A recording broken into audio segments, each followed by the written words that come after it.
Hello watch enthusiasts and welcome to Watch Chronicler Unscripted. In today's episode it's all things Blancpain, and particularly the 50 Fathoms. Now the 50 Fathoms has been produced since 1953, there was a break of course between the 70s and the 2000s, but it's become a really well-known dive watch with an incredible history in terms of its military involvement, in terms of being at the very beginning of the story of dive watches, with amongst the first rotating bezels in the dive watch category, and it's today marketed as a luxury dive watch, at a rung above the Rolex Submariners and Omega Seamasters of this world. But in the last few years, it's fair to say that it's experienced some criticism and some difficulty. It's a product which, if compared to Rolexes which often sell for more than their original value, even some Omegas which hold their value very well, 50 Fathoms is more of a difficult piece. There's such a wide range of these pieces on the market. The variation between them is often complicated and poorly defined, and so today I'd like to speak about how the 50 Fathoms today is a watch which has somewhat lost its way, but which seems to be on a path to recovery, and a path which Blancpain seems to be thinking about a fair bit, with contributions from other companies over the last few years. So there's all of that to look forward to in today's episode. Before I begin, remember that this podcast is available as a video on YouTube, or indeed as a pure podcast on SoundCloud, Spotify and iTunes, and any other podcast player you might enjoy using. Also, do be aware that these podcasts are available on the Watch Chronicler website, that's watchchronicler.com, and of course they're also accompanied by full articles, reviews and descriptions of some of the most interesting and innovative pieces on the market today, and really all the watches you deserve to know about. This week's episode is sponsored by horology, the maker of unique watches for those who relish detail and innovation at a sensible price, but more on that later. Now before I get to the real meat of this argument for the fact that the 50 Fathoms is in a slightly odd place at the moment, I'd like to bring up briefly why I'm talking about this at all today. Because the 50 Fathoms isn't a watch which is very often on the lips of the watch collecting community. It's a watch which we occasionally see annually with new releases, and it's a piece which otherwise tends to disappear into the depths of dive watches being launched, with nothing particularly new being shown. But the watch which I found interesting, certainly in terms of response, was this new 50-piece limited edition in green, and was designed to offer a sort of top-of-the-range bathyscaphe 50 Fathoms, that's to say a 300-metre black ceramic version, with the sharpened lugs, the cleaner lines of the bathyscaphe collection, with a hammerhead shark-inspired rotor on the caseback, no date, and also a pledge of $1,000 for every watch sold to help sharks in Polynesian waters.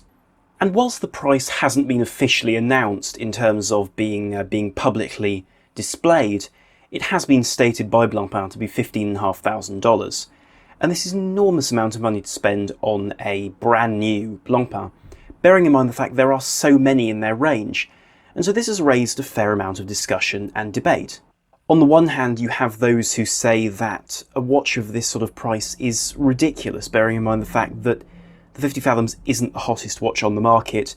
You regularly see them in authorised dealers. If you walk into any of the major Blancpain-owned boutiques, particularly the one in London, for example, you will find several desirable 50 Fathoms sitting around available to purchase. It's not like one of the sports Rolexes where you really do have to queue up and wait your turn to buy one, and even then that's not always enough. But then there's the other side of the argument which I'm inclined to follow, in the sense that this is a watch which has done an enormous amount for the dive watch. And I'm not referring to the far-flung history of it in the 1950s with military divers and this very masculine image of frogmen. I'm referring to the fact that this watch essentially created the market for luxury dive watches. I don't mean Rolex Submariners or Seamasters, I mean higher than that. I mean semi-high horology dive watches, something which didn't exist prior to this and didn't exist prior to the 1980s. And so when the first 50 Fathoms in its modern guise came out in 1999, it really changed the market, and I think for the better for a lot of brands. I think that a central element to the difficulty in marketing the 50 Fathoms is that Blancpain of today is very different to the Blancpain which created the 50 Fathoms. Today they market themselves as a brand which has been around since 1735 and which has done a huge amount for high horology. But truth be told, they haven't really existed as a luxury brand since the 1980s, Before that, they just weren't on that level. It's a complete fabrication to even refer to them as a high horology brand in period. Today they are, but they just weren't when they created the 50 Fathoms. They were a different brand and were competing with the likes of Zodiac, even Rolex, for the creation of these tough military dive watches. And as a consequence, the vintage side to the 50 Fathoms, which I think is important to consider to understand the more desirable side, I think, to the 50 Fathoms, which is that feeling of having a watch which can resist far more than you can. And I think that's an important side. So it's important to consider the background of 50 Fathoms and why its history is a little bit more of a hodgepodge than you see from Rolex.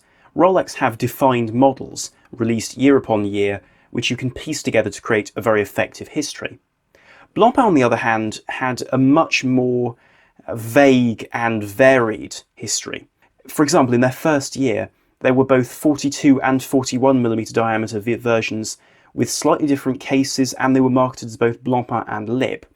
And that's just the first year in 1953. But the origins of the 50 Fathoms are interesting too, because it was conceived by Bob Maloubier and Claude Riffaut, who were both heroes of World War II, one as a soldier, the other one in the world of espionage.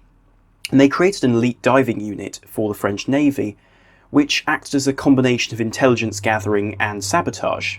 As a consequence, they really were in need of a dive watch, a watch with which these divers could judge time and could make important calculations for these covert operations. Of course, there were watches which fitted that description rather well, like the Panerais of the Second World War, which essentially served the same task. But this wasn't quite what this pair of soldiers were after. They were after a watch with further capabilities, i.e. the capabilities we now expect from a dive watch. And Maloubier set out a set of fairly clear instructions to brands applying to produce this watch. He wanted a black dial, not anything lighter. He really did want that dark dial with the contrast of shining markers, as he described them. In fact, he described them as wanting each of the markers to shine like a star for a shepherd, which is a rather poetic way of saying luminous numerals. And the contrast here was important to be able to read this watch at all depths, and especially in murky water. There also needed to be large contrasting hands, and crucially a rotating external bezel. So this was recommended by the man commissioning the watch, not even the brands producing it. So you can imagine the technical needs to produce something which was dictated by someone who didn't make watches. In response to the request to produce these watches, most brands were not interested. They rejected this idea because they didn't see a market for it, which I find surprising, and I'll explain why. Because in 1953, at roughly the same time as the 50 Fathoms, it's now been demonstrated that Zodiac were working on their own dive watch, which was to become the Zodiac Seawolf. And the Seawolf has since gained fair success, and in fact received a lot of success in period. Similarly, Rolex was working on their Submariner at the time, so it did seem like there was at least a sort of zeitgeist of the time to produce such watches. There was also one other clear reason why working to produce a watch for this military division, which was very small, didn't make as much sense, because at the same time there was the request for Type 20 and Type 21 pilots' watches for the French Air Force in all its divisions, whether that was the Air Force, the Navy, or their special aviation testing facilities. And you can imagine the opportunity to produce watches for these groups was far larger, and there was more certainty with them. So I can see why these brands wanted to go in that direction, and why a lot of brands chose to go in that direction rather than to pursue underwater discovery and underwater development in the world of dive watches. But eventually, Mr. Fichte of Blancpain was approached by this pair and agreed to produce the watch. He, however, added some other features. He wanted automatic winding to be added.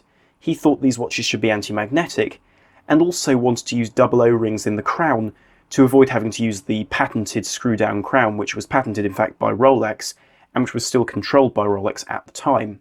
The result was a 42mm case with luminous Arabic numerals at 12, 3, 6 and 9, and by the mid-1960s further additions like a humidity indicator were added to this watch. But now for a message from this podcast's sponsor.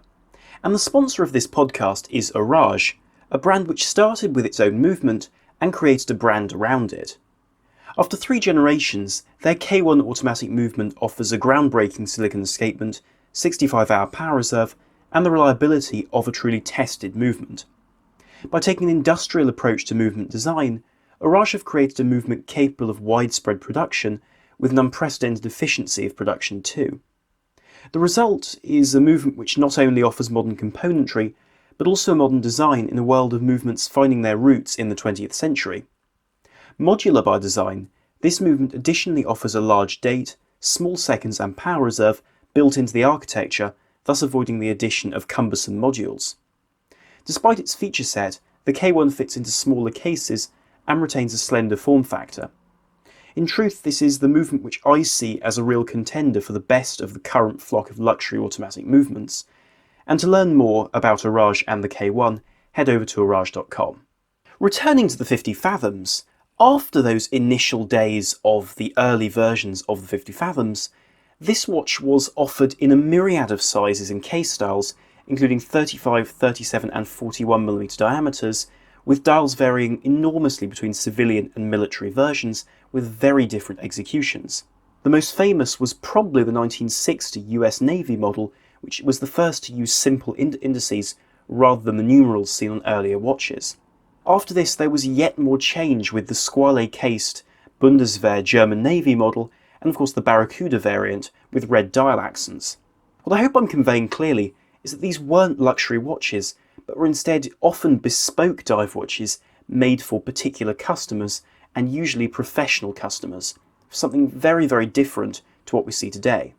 And so when Blancpain was resurrected as a luxury brand in the 1980s, when Jean-Claude Biver rebought the right to the name from Omega, this brand had nothing to do with its original origins, let's say, from 1735. It was, to all intents and purposes, a brand new company, and again it became a high horology brand, something which people may not have expected. But the truth is that the high horology offerings from Blancpain haven't changed an enormous amount since the 1980s in terms of their design language. But the 50 Fathoms was something completely at odds with this, and you could argue it was a necessity to keep up with the growing popularity of larger sports watches. And so in 1999, the 50 Fathoms was relaunched with a 300-metre water resistance. Immediately this watch was far more of a luxury item, with a frosted metal bezel, very decorative hands and decorative dials, and a large case. The 50 Fathoms we recognise today, though, you could say came in the form of the 2007 model, which gave us the beautifully domed sapphire bezel insert in black, and then in 2013 we saw the bathyscaphe, which was designed to be a younger, more modern version with sharp lines and the features which you would expect from a contemporary 50 Fathoms. And in these early years, the 50 Fathoms did a lot. You could say that it wasn't in period competing with the Rolex Submariner, which was a much more affordable watch, and more to the point, a much more accessible watch too. Nowadays, though, the market has changed radically, and the Submariner is competing directly with the 50 Fathoms, perhaps more often with the bathyscaphe, which is a few £1,000s more than the Submariner on paper, but in reality costs about the same if you want to go out and buy one. Similarly, this was the first truly high horology dive watch, something which has been followed, in fact, by Glasuteur Original with their recent CQ, a very appealing vintage-inspired dive watch, which is actually priced in a comparable way to the Blancpain bathyscaphe, yet has received so much more praise. Now, I've seen both in the flesh, and they are both beautiful watches, but I do find that the popularity of the Glasuteur Original seems a little bit surprising, considering the fact that it is a very similar watch, albeit with, you could say, more traditional specifications to the Blancpain. Yet both do operate within this high level of luxury sports watch field. Crucially, though, the Blancpain approaches this market very differently, because Blancpain for many years have assumed that the customer who buys a pioneering dive watch is the same customer who will buy one with a tourbillon when he can afford it, and I'm not convinced. Because at this point we have a range of 50 Fathoms, with everything from blue ceramic chronographs to a 45mm tourbillon skeletonized dial model to a complete calendar bathyscaphe, which itself costs less than the standard stainless steel 50 Fathoms. It's just such a confused range, with limited editions at 40mm, 45mm, different materials, which is completely incomprehensible. Now don't get me wrong, most of the watches offered by Blancpain in this collection are appealing, certainly there is a customer to buy them. But let's just think for a second that if there were that many variants, upwards of 20 or 30 models being offered of the Rolex Submariner, would it be as successful as it is today? I'm inclined to believe that it wouldn't be, because it wouldn't have that icon status which it commands. A similar matter or a similar view can be taken to the Omega Seamaster. That's a watch which certainly is offered in a wide range of different variants, but each collection has a very strong emphasis. The Seamaster 300M is the gentleman's dive watch. The Seamaster 300 is the dive watch for someone who wants a vintage watch, and the Planet Ocean is the watch for someone who wants the last word in technology in the Seamaster collection. So these are very different demeanours. When you look at Blancpain's collection, though, with the 50 Fathoms and the Bathyscaphe, you have a difficult situation if you're trying to separate these two watches in terms of their customer.